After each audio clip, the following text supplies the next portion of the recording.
Hi everybody, it's Kathy here and I'm bringing you a Scrapasketch weekly sketch, which is number 166 for the Scrapasketch Premium Creative Team. And as I said, we are doing sketch 166 and this is the sketch that we're doing, and I have actually rotated it one angle to the right, and I'm also stretching it across a double page.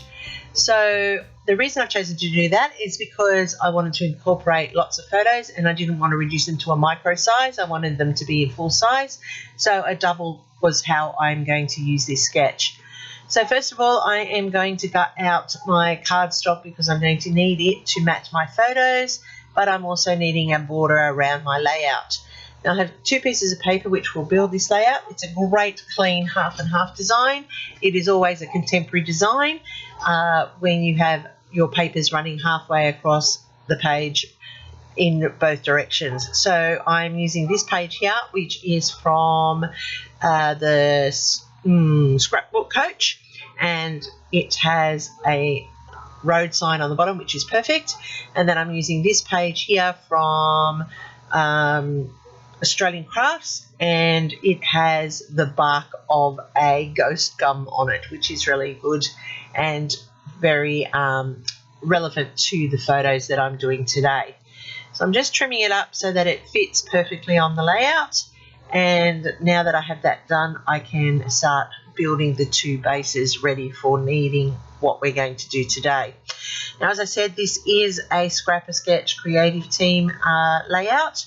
So I will have all the details down below for www.scrapasketch.com, where Lisa Sikorsky has all of her premium sketches and her printables and her stencils, and now she has two books which you need to go and check out for some more exclusive sketches, and they really are well worth it for the small cost that they that she charges. And the printables are a great way of building your stash with hybrid prints. Amazing amount of work goes into them, and they are very bright and colourful.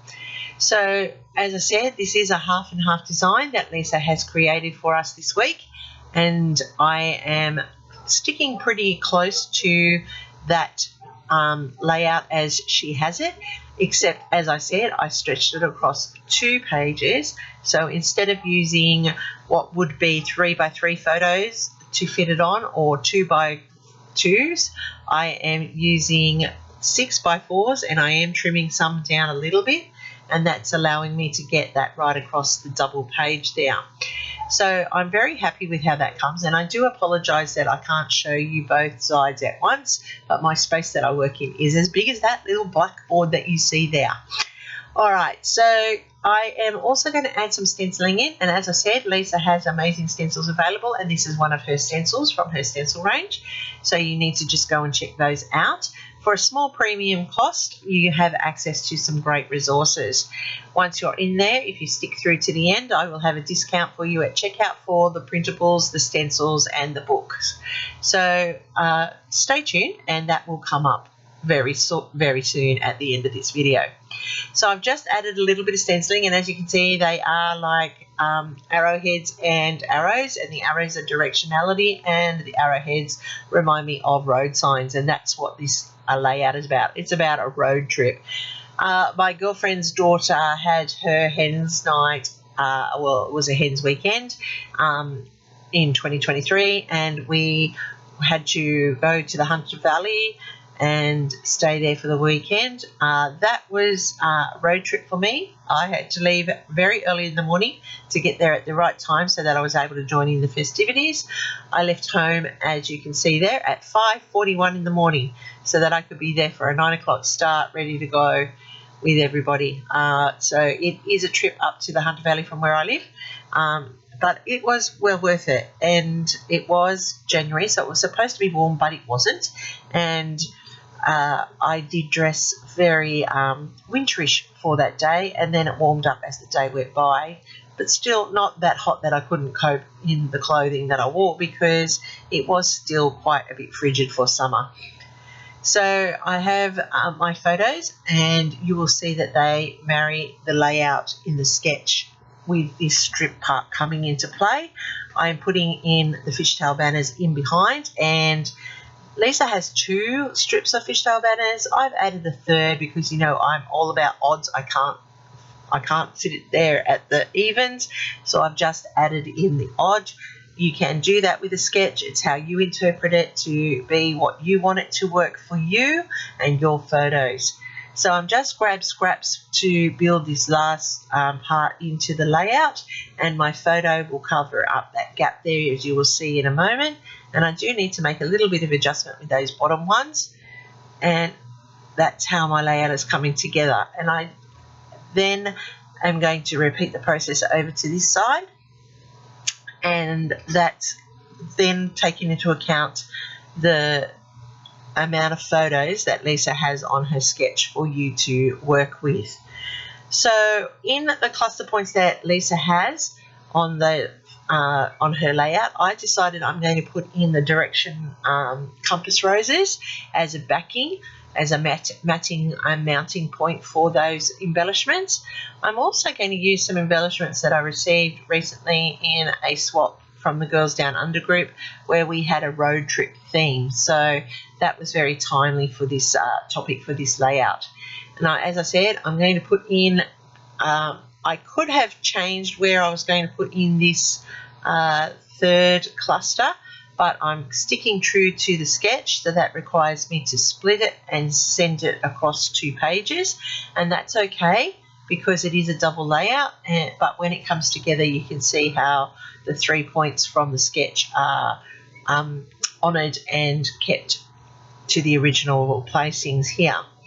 Now, I'm not worried that those roses are compass roses are being covered. That's fine. I do need to rejig this whole page now that I've decided to go true and keep the 3 clusters in the right spot, and that requires me to load this up a little bit differently, but not that much. So I'm putting back in my photos here, and as you can see, it was a great road trip.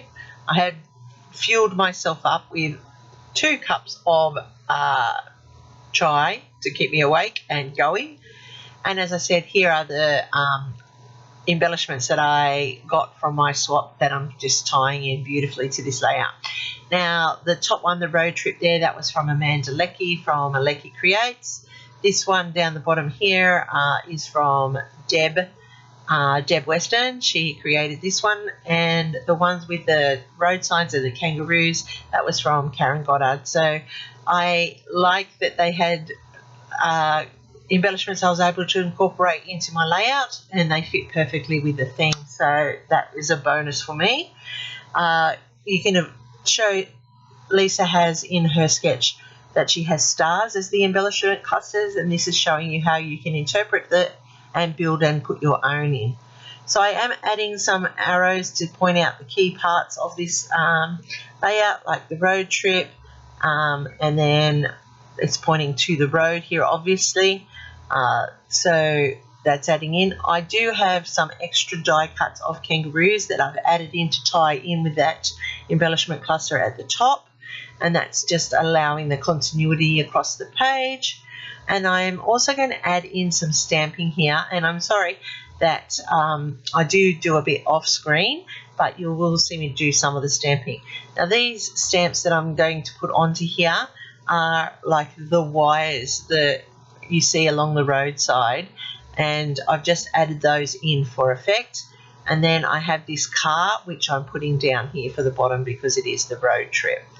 Just making sure that I've got a flat, even surface so that when I do the one print, it comes up cleanly. The last thing that I need to do for this layout is that I want to add some ink splatters, and so I will cover up my photo and add in some ink splatters using weathered paint.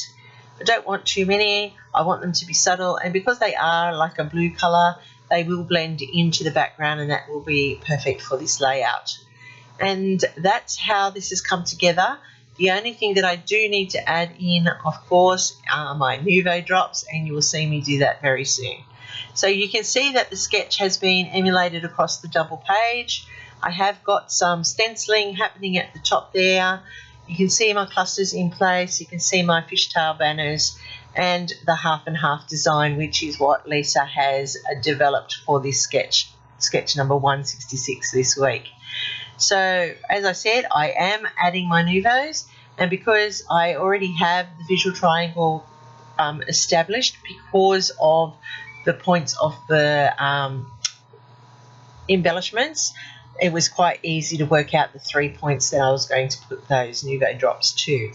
And that by using the compass roses there in the background, it allowed that anchor point for all of the embellishment clusters.